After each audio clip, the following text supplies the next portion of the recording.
Smackdown. It happened. August the 23rd, 2024. Let's get into this. Nothing happened on this show. They were just planting some seeds for future things. And the most important seed, I suppose, is that Kevin Owens is a traitor, a dirty, fat, stinking traitor, a disgusting, duplicitous bastard. But he swears he's not that person again. He's not that guy anymore. All right. Cody Rhodes was on the Grayson Waller effect because we have to show the parallels that we got going on here. And Cody Rhodes and Grayson Waller, they kind of got into it.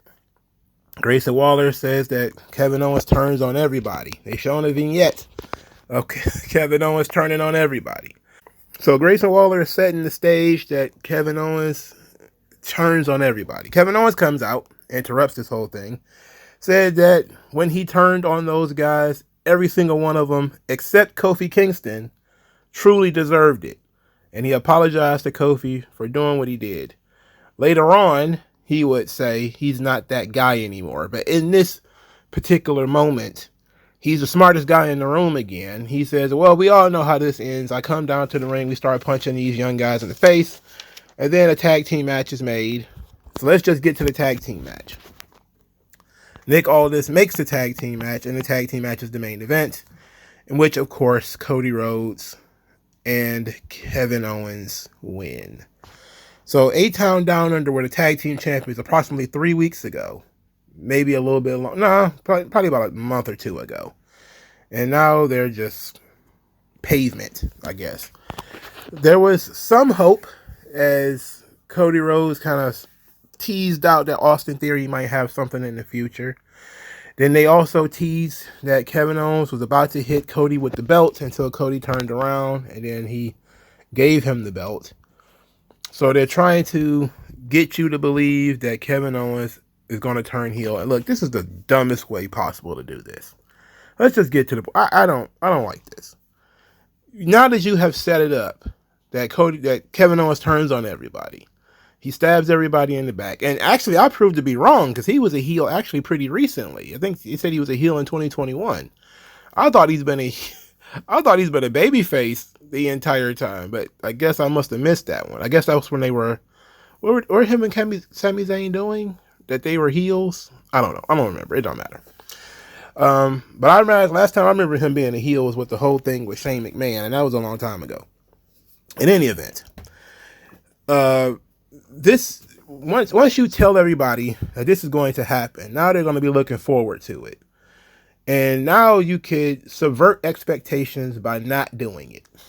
And I think that's where we're going to go here. Some people are expecting Kevin Owens to turn on Cody Rhodes. But these things are always better when you don't expect it, I think. Cody Rhodes said to Kevin Owens that he trusts Kevin Owens. He's taking him at his word, which is, again, Cody being very naive. He's super naive babyface. After seeing this video, I'll be like, wait a minute. Hey, you guys are right. This guy's a backstabber. We got it. We got all the evidence. So, I don't know. I would have preferred for everybody to be lulled to sleep and then for Kevin Owens to turn heel. But now they're going to have people looking forward to it and trying to see if it's actually going to occur. And what that means is they more than likely will just be teasing it and it won't happen. So that means there's still going to be a babyface versus babyface match in Berlin. And some people think he's going to turn heel maybe after the match, which is kind of what I thought. I kind of figured he'd lose and then turn and then, kind of like what AJ Styles did. You do the, I respect you, you respect me, and then he loses and the respect goes out of the window. I think, personally, he should turn heel 10 seconds before the match starts. Like right before the bell rings, he should turn heel because nobody's ever done that before. So, but I don't care enough about Kevin Owens. I really don't. To him, he's not a main event guy to me. He's not a convincing main event guy at all. But there's nobody else. And that's the terrible situation that we find ourselves in because they invested so much time in Roman Reigns over the last 5 years. There is nobody else. There is no other wrestler with any real interest on the main roster. So with everybody hoping that Kevin Owens can find some kind of spark and bring that to the forefront, and I don't see it coming. I don't care. I don't care. I don't like Kevin Owens. So I don't know what to tell you.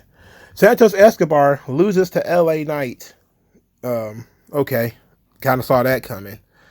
There's a lot of people who are kind of, asking important questions about LA Knight. Where's this going? Because we don't have much to look forward to with him either. He's a new champion, but there's no real contenders. He has an open challenge for Berlin next week. I don't know if it's going to be at the show or it's going to be on Smackdown. I'm assuming it's going to be on Smackdown because U.S. title on the pay-per-view. What do you think you are? I mean, I saw a tweet because I see tweets, and it says Shinsuke Nakamura has not been on TV in 4 months, which is crazy. And I'm thinking maybe they need to bring him back to feud with LA Knight. There's got to be somebody. There's got to be somebody somewhere that has not been beat to pace. Maybe AJ Styles again? Is AJ Styles back from Japan? Did he stay? Are they paying for his room and board over there? Did he get kidnapped by the Yakuza? And now he's not allowed to come back? Like he got kidnapped in Saudi Arabia and wasn't allowed to leave? What's happening here? The mid-card of SmackDown is just Santos Escobar, Carmelo Hayes, and Andrade. That's it. That's the entire mid-card of SmackDown. It's 4 guys. That's insane. You have to do better than this. You got to do better than this. And there's like 400 people on the roster. That's the thing that's kind of throwing me for a loop. It's so many people on this roster, and you only use 3 or 4. That's crazy. That is genuinely psychotic. You would think that since, they lost the tag team titles, this would be a good place to put Grayson Waller and Austin Theory. As a duo that are both chasing the U.S. title or something like that. That could be interesting, I guess. But they were treated like lackeys for Logan Paul not too long ago, which actually would have made more sense for them to be feuding with LA Knight now, because they were kind of feuding with LA Knight then. But what's that, Cody Rhodes? Am I mixed up again? Yeah, I think that was Cody Rhodes they were feuding with. But they're still buddies with Logan Paul, so it could have worked. But no, that's not what we got. What we got, Santos Escobar, and an open challenge next week because nobody is interesting enough to throw on television. Maybe it'll be Shinsuke Nakamura. They'll call him from his surfing and photography duties to show up and wrestle a match or cut a promo or something. Maybe he'll do some spooky misspitting stuff. I don't know. Who knows? Who cares, really? Santos Escobar, really bad situation he finds himself in. He's been doing this, but people haven't properly defined what Legado del Fantasma is, because they defined him through Rey Mysterio and then took Rey Mysterio away. So what do you do now? There's a lot of different directions you could go, but since he's so solidly low mid-card, you can't really do some of the interesting things that could be planned for Legado del Fantasma. The legacy of the Phantasm, which is his father. Wrestling has more than one royal family. It also has more than one country in it. Angel and Humberto are they're the next generation from Mexican wrestling legends, and you could have played that up, but no, they kind of started that in NXT, and then they went away from it. Now they're just henchmen and bump guys again. And Santos Escobar, well, he's basically a fucking henchman himself. He's not much better than they are. For all the coolness of the vignettes and everything, nobody cares about Legado del Fantasma, and that's 100% Triple H's fault. Because he insists on Santos Escobar being in work rate matches and, doing one segment every 3 months where he loses the big title shot or whatever, and he looks like a goof. And that's just unfortunate for him. Very unfortunate for him. Also kind of unfortunate for Carmelo Hayes. He cuts the promo in the barbershop. It's not the kind of promo they were doing in NXT where it was kind of stylized and everything. It was just him in a barbershop talking about Andrade. Saying Andrade is only as good as his last match, and he beat Andrade the last time. And the only thing keeping the lights on Andrade's career is going 2-0 on him. But now that's over because they're squared up 2-1. You got one more to go. Andrade bust into the barbershop, didn't do anything except say that Carmelo Hayes was disrespectful and that he'll see him next week. So they're going to wrestle again. I just said last week I don't want to see this again. I literally just said that. I don't want to see these guys wrestle again. I have no interest in them wrestling again. I don't see how they can spice it up to make it interesting. I don't even know what they're fighting for. They're just fighting. Just endless fighting for no reason. My God. Second match on the show. Blair Davenport, Isla Dawn, and Alba Fire lose to Naomi, Bianca Belair, and Jade Cargill. This match actually got people very interested. You know, the crowd was going crazy for this. They got the hot tag with Jade, and she was in there doing jackknife power bombs, and you know the Scott Hall toss over the head. It was crazy. They were jacked up for Jade, and okay, that was great. So they win. So this new faction of Blair Davenport, Isla Dawn, and Alba Fire, they lost already, which, you know, it's not off to a good start when you lose your first match. It's not off to a good start. But the Twin Towers, Bianca and Jade, of course they weren't going to lose. Naomi is just kind of there. I did see the tweet where basically they're all dressed as different versions of Simone Biles, which I thought was cute, but I'm not really a big Simone Biles guy, so I don't really give a damn. They had a really cool vignette, which is probably one of the highlights of the show for me, where Natalya narrated the WWF's history in Germany, going back to 1996, where the popularity in the United States had kind of waned a bit. So they went overseas, which led to them doing Raw in 1997. Of course, the European title match between British Bulldog and Owen Hart. A classic match and probably top 5 Raw matches of all time. Argue with the wall, all right? That's a tremendous Raw match. And I remember watching it as a youngster. I was 13 when it happened. So it was tremendous. I think they said it was the first Monday Night Raw to air from outside of North America. So that was very cool. And telling that story as we go into the Berlin is pretty cool. You know, I like this. Even with Natalya's voice. She hadn't been on TV in a while. So, you know, I had a chance to not be overwhelmed by my dislike of Natalya. All right, so the Bloodline, or as we should call them, the Guerrillas of Destiny, defeated the Street Profits. So Solo Sikoa started by saying that the OTC is DONE, and he got next on the WWE Championship, even though he already lost, and he's going to bring the title back to his family. And then he says Jacob Fatu can't be a tag team champion if he's going to be his personal bodyguard. So he told him to cough up that title and give it to Tonga Loa. The crowd immediately, very loudly, very honestly, vociferously chant, "You can't wrestle," at Tonga Loa. And there was a absolutely hilarious highlight reel of Tonga Loa screwing up the most basic things on social media. And it's not like one of those things where his brain got fried in Japan and he's been messing up. No, he's been a screw up for a long, long time. Even going back to his days as Camacho, his days in TNA, he is completely inept as a pro wrestler. It is hilarious. How did he get this far? It can't be nothing but nepotism, right? It can't be nothing but nepotism. How the hell did he get so far being so damn terrible? Anyway, Tonga Loa is now the tag team champion, along with his brother, Tama Tonga. But they're still going by the name The Bloodline.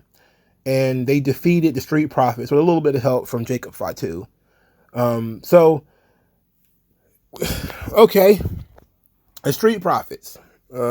Sucks to be them, but I kind of figured this was going to happen. They have to, you know, solidify the Bloodline. So after the match, the Bloodline decided to jump the Street Profits and beat him up because they were making fun of him earlier. The Street Profits were making fun of the Bloodline earlier, so they had to get their ass beat. Not only did they get pinned, but then they jumped them after the match. The match itself was okay. I mean, it's Tonga Loa and Tama Tonga. Come on. Anyway, DIY, two of the smallest guys on the roster, decided they're going to try to save the Street Profits, and they were forcing Solo Sikoa to sell. Now, this is the part where I just kind of put my head in my hands because I had saw something that was very interesting a couple of days ago about how this new element of the Bloodline story has actually damaged Solo Sikoa. And they were saying like Solo Sikoa was behind Roman. He was the enforcer. He had aura, you know. He very rarely got beat up. He almost always came in, hit the Samoan spike. That was pretty much donezo for everybody. And then he started losing a lot. Then he started talking more. Then now he's the quote unquote tribal chief. And I think with every step, he lost something. You know, when he was solo and he was kind of an undefined member of the Bloodline, when he was in NXT, he was kind of like, I want to be on my own. You know, I'm the street champion. You know, so that was kind of when he was interesting. People were kind of like, okay, where does he fit? And then they put him in the Bloodline, and they were like, okay, he's the enforcer of the Bloodline. This works. You know, he's Roman's right-hand man. He's the guy that, you know, the Usos, they've been around forever, so they could take a bunch of bumps and get beat up and made to look stupid and all that kind of stuff. And then he could come in and look strong and look like he's next up when it comes to Roman. Okay. And then I think he lost his first match. I think he lost his first match to Cody Rhodes, I think it was. That didn't hurt him too badly because it set up Cody to be the guy that beats Roman. So that was fine. Then he beat John Cena. Solo Sikoa beat John Cena. That was the worst thing that ever happened to him. Because at that point, he wasn't ready for the spotlight. It seemed like they were not... It seemed like they were trying to put him on that level because they wanted him to be where he is now. But it seemed like that took him off the track, where now the expectations went far beyond what people had initially believed that they should be. Because they were like, okay, well, now he's beating John Cena. We expect big things from this Solo Sikoa, right? And big things did not occur. They did not occur. He just kind of beat John Cena and then still stood behind Roman. And then weeks of stuff happened. He was getting, you know, The Rock came in, completely obliterated Solo because Roman was, you know, actually had to take a step down because The Rock came in. So that means everybody had to take a step down, and Jay was already gone. So that means Solo was basically the new Jey Uso because Jay was already gone. Jimmy is still there, but you know, Solo is the new Jey Uso. And from that point forward, his aura has diminished a lot. But him getting beat up by DIY on this show broke me. All right, that broke me. I'm like, they don't care about this guy at all. Like him getting beat up by Roman, okay, that's fine. Roman is Roman. But he should be able to handle most things by himself. And before we even start talking about, I mean, we've already talked about it, but DIY beat up Tonga Loa and Tama Tonga too. You know, like they didn't beat up Jacob Fatu, but they kept Jacob Fatu at bay. A 4-on-2 on this new Bloodline, and Tama Tonga and Tonga Loa, who was the first line of defense and who are now the tag team champions, got punched in the head a couple of times and then disappeared for 3 minutes. Bro, this was not a good outing. This was not a good outing. Whoever idea this was, not smart. Not smart. If they would have been a distraction so somebody else could attack these guys, maybe. But, trying to put DIY on the same level as the Bloodline. Bro, get out of here. Get out of here. Get all the way up out of here. All right? They're not. And they shouldn't be. But it's they're diminishing the bloodline over time. Instead of them looking strong and staying strong, that we absolutely need the old bloodline to return to fight these guys, they look like, well, DIY got it handled. Roman by himself had it handled, but now DIY, just give them maybe one other person. Maybe if Tyler Bates showed up, the three midgets can run circles around the giant Samoans. Get out of here with this bullshit. This is dumb. Pure dumb fuckery, okay? Not a fan. Clearly not a fan. Not interesting at all to me. Not fun. They did a vignette for Mia Yim, where she was talking about all the things people have said about her. She's too ambitious. She's not pretty enough. She's too fat? Who said she was fat? That one came out of nowhere. Anyway, her match with Nia Jax is going to be a street fight. And she said she's going to slaughter Nia Jax, which is strong language from somebody who I don't remember the last time she won a singles match. And what is her finisher? Exactly. But her promo featured Rage Room stuff where she was smashing TVs and hitting stuff with bats. I thought that was pretty cool. If this is going to be the beginning of her push, she shouldn't lose to Nia Jax. And I wouldn't have her lose to Nia Jax. So, and I'm not saying that she should win the title either. I don't really care for Mia Yim. But I'm saying, if this is going to be her new gimmick, which is kind of like a ripoff of Shotzi's gimmick, if I remember correctly. I know that she mentioned on Twitter that when Shotzi comes back, she wants to be a tag team partner with her. But she kind of ripped off Shotzi's gimmick. Anyway, to my point, if you were going to go this way with Mia Yim, then she should be built up as a singles act that she could one day challenge, Nia Jax, and it'd be believable. It's not believable right now. Mia Yim, when was the last time she won a match? Who did she beat? I'm talking convincingly in the middle of the ring. 1, 2, 3. Who did she beat? Who did she beat?